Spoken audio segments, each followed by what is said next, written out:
In today's video, we are going to cover the two key equations that you need to understand when studying elasticity.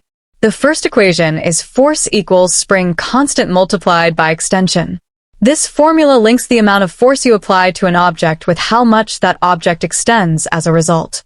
The spring constant, represented by the letter K, is a value that is specific to each object, and it measures how firm or how elastic the object is.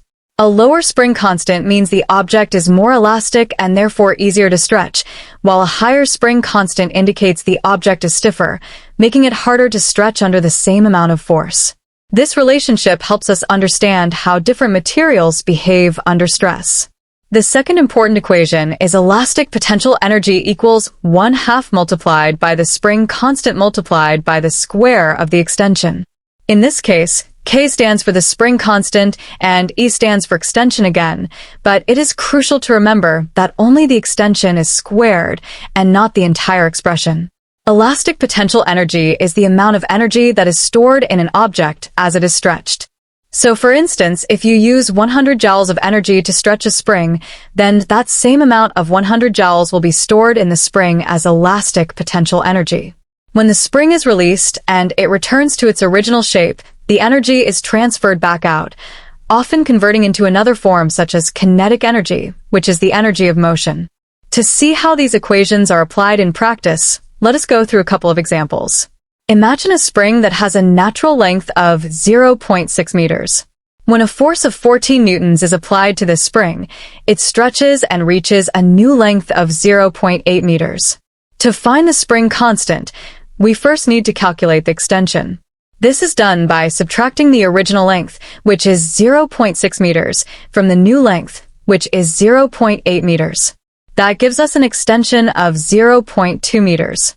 Now we know both the force and the extension, and we want to find the spring constant. Looking at the first equation, force equals spring constant multiplied by extension, we can rearrange it to find that the spring constant equals force divided by extension.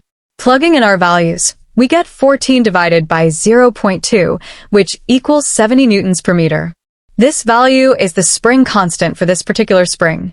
Using the same scenario, we can now calculate the elastic potential energy stored in the spring.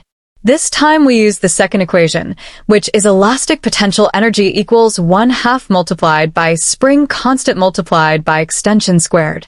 We have already worked out the values for both the spring constant and the extension, so now we simply insert them into the equation.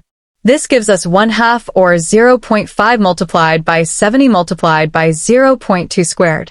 Doing the math gives us a total elastic potential energy of 1.4 joules. Finally, let us talk about how these concepts relate to graphs. If you have a graph with force on the vertical axis and extension on the horizontal axis, then as long as you focus on the straight portion of the line, the gradient or slope of that line represents the spring constant.